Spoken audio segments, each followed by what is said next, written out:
Ada yang mohon maaf, nauzubillah, waktu meninggal kotorannya tidak berhenti keluar.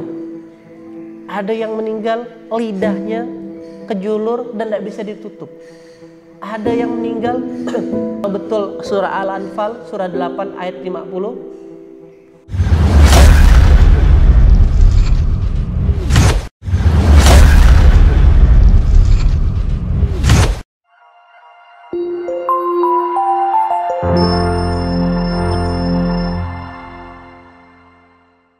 Auzubillahiminasyaitonirrajim. Bismillahirrahmanirrahim. Assalamualaikum warahmatullahi wabarakatuh. Alhamdulillahirabbil alamin, wassalatu wassalamu ala asrofil anbiya'i wal mursalin wa ala alihi washabbihi ajmain. Qala rabbi shrah li sadri wa yassir li amri wahlul 'uqdatam min lisani yafqahu qawli.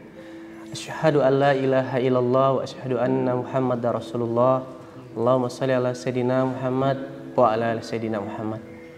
Rabbi auzi'ni an ashkura ni'mataka allati an'amta alayya wa liwalidayya wa an a'mala sholihan tardahu wa yudkhilni bi rahmatika fi ibadika sholihin. Alhamdulillah, bahagia juga hari ini Masjid Al-Falah salah satu yang dipilih oleh Allah. Subuhnya begitu ramai. Semoga ini bukti rahmat dan kasih sayang Allah itu Allah turunkan di sekeliling ini, karena hal yang paling mahal bukti bentuk kasih sayang Allah adalah ketika kita tubuhnya dipakai Allah untuk terus bisa melakukan kebaikan. Dan sebagaimana kita sering dengar, ketika kalau sholat subuh udah sama seperti sholat Jumat, maka yang terjadi Islam akan bertumbuh, akan berkembang. Di sana banyak para malaikat Allah. Yang ngomong di depan ini bukan ustadz, bukan kiai, hamba Allah biasa saja yang hari ini masih belajar, masih jadi orang yang terus berjuang perbaiki diri. Karena qadar Allah, saya emang tidak pernah punya sejarah mondok. Karena waktu dulu mau mondok, orang tua justru sedih, takut jauh sama anak. Tapi qadar Allah, saya kuliahnya di pertambangan, Pak. Jadi, dan alhamdulillah sampai hari ini ijazah saya di pertambangan UPN tidak pernah dipakai melamar. Jadi masih jelas bersegel dalam amplop warna coklat. Jadi kalau ditanya kerja di mana sekarang sama teman-teman, saya bilang ya di tambang. Tambang mana ente bro? Tambang emas. Tambang emas mana? Masjid, saya bilang. Kalau ketemu lagi sama kawan, kerja di mana sekarang? Tambang intan, saya bilang. Intan di mana? Intan surullah yansurukum, saya bilang. Jadi tentu ketika saya ngomong di depan ini mungkin banyak kurangnya, banyak salahnya, karena sekali lagi saya bukan ustadz. Karena atas izin Allah dari masjid yang hari ini berdiri di lingkungan non muslim, boleh dibilang kiri kanannya, mohon maaf Pak, kalau kemarin yang heboh di Indonesia jual konten di internet Bipang ya kan. Nah, itu daerahnya saya. Nah, kiri kanan di masjidnya kami itu jualan saudaranya Bipang, yaitu bubur babi. Bubur babi paling legend. Jadi kiri kanan itu ramai sekali. Lantas orang-orang bilang ngapain sama founder masjid, pendiri masjid namanya Bang Nur Hasan. Beliau dulu adalah marbot di Masjid Raya Mujahidin. Tukang sapu, tukang catat, tukang ketik. Qadarullah 2009 dimintain orang jualan tanah kafling. Jualan tanah kafling tuh di Masjid Raya Mujahidin. Sebulan jualan laku 400 kafling. Di bulan Ramadan tok.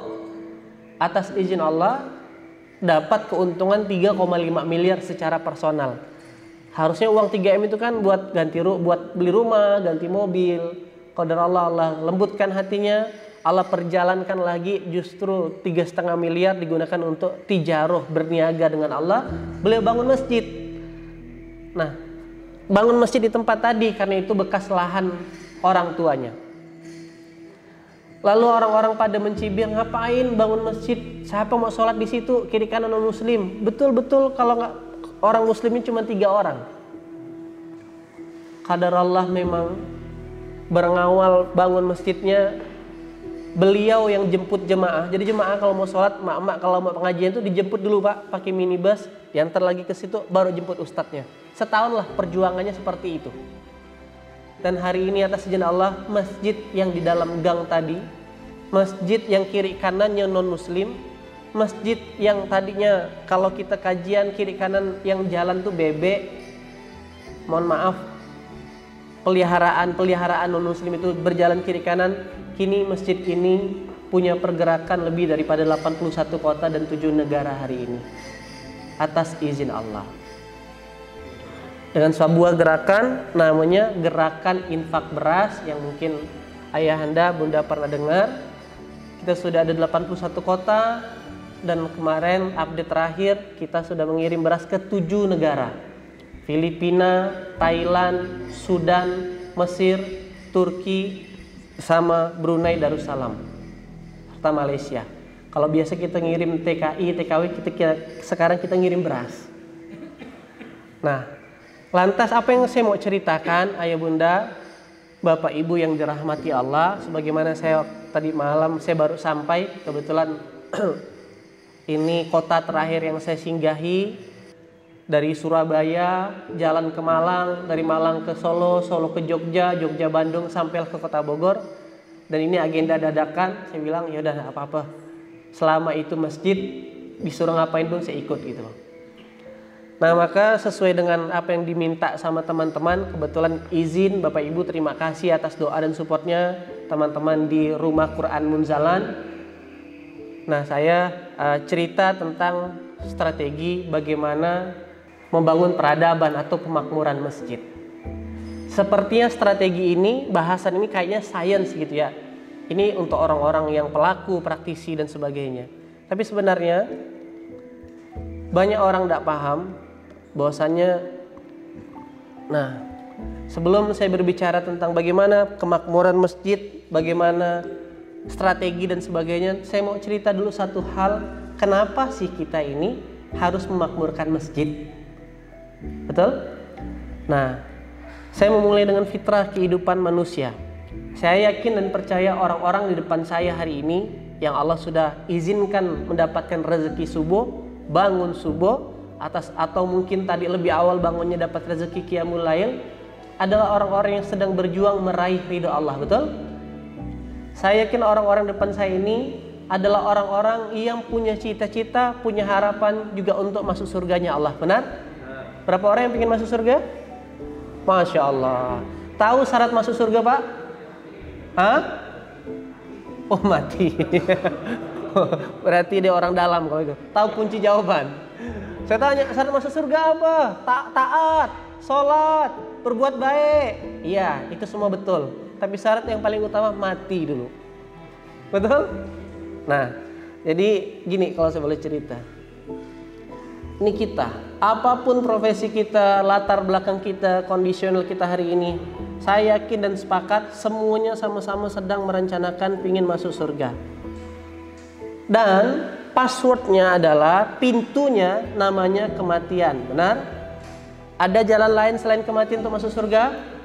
Saya ntar aja deh Ustadz, saya sampai akhir zaman aja nunggu gitu ya. Nah, dan apa konten esensi menuju kematian itu? Banyak orang menganggap kematiannya sebuah sesuatu yang menakutkan. Padahal inilah satu-satunya jalan untuk menuju surganya Allah, dengan catatan kendaraannya namanya ketenangan. Di mana Allah berfirman, ya ayyuhan nafsul mutmainnah irji'i ila rabbiki radiyatan mardiyah fadkhuli fi ibadi wadkhuli jannati.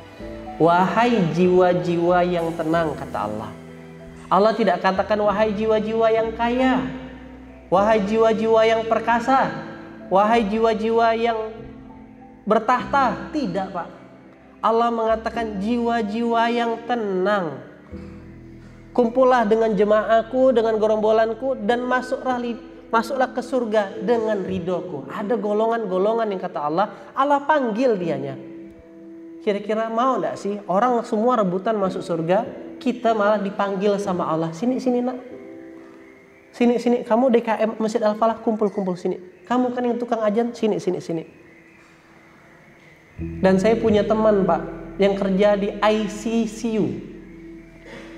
Setiap hari 3 tahun beliau kerja di situ punya pengalaman, setiap hari paling sedikit 1 orang yang meninggal. Berarti kalau 3 tahun kurang lebih hampir 1.000 orang.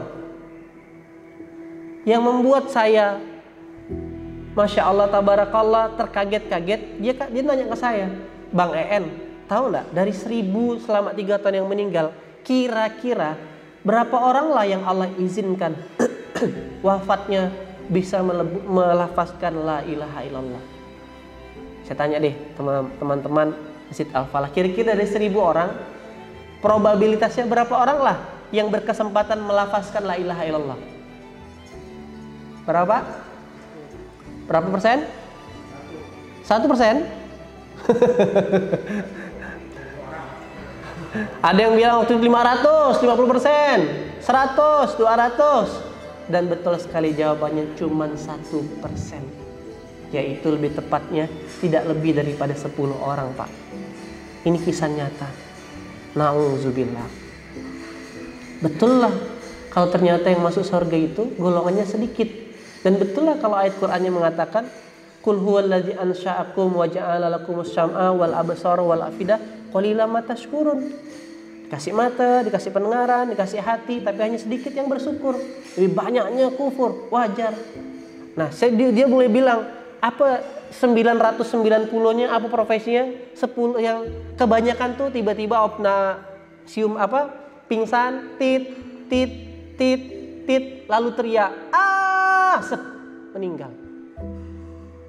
Ada yang mohon maaf, nauzubillah, waktu meninggal kotorannya tidak berhenti keluar. Ada yang meninggal lidahnya kejulur dan tidak bisa ditutup. Ada yang meninggal kalau betul surah Al-Anfal surah 8 ayat 50, walau taro yatawaffal ladzina kafarul malaikatu yadribu nawjuhahum wa atwarum hajuku azabal harik. Orang-orang kafir itu meninggal tidak sampai, kata Allah, didatangi malaikat dan dipukul tubuhnya sama punggungnya jadi lebam dan biru. Surah Al-Anfal ayat 50. Dan benar sekali orang-orang non muslim itu tidak sampai 1 jam itu tubuhnya biru, Pak. Nah, ini yang cerita pelaku di ICC. Saya tanya apa kegiatannya? Ya macam-macam lah. Ada yang dagang, ada yang sibuk dengan jabatan, ada yang sibuk nilep sana nilep sini. Lalu saya tanya, yang 10 itu gimana? Itu Masya Allah, ada yang meninggal, habis meninggal wangi tuh ausisio. Ada yang meninggal sambil senyum, ada yang meninggal dengan lembut melafazkan la ilaha illallah. Saya tanya lagi, apa kegiatannya? Kegiatannya marbot masjid. Apa kegiatannya? Guru ngaji. Apa kegiatannya? Guru di sekolah. Apa kegiatannya? Ustadz.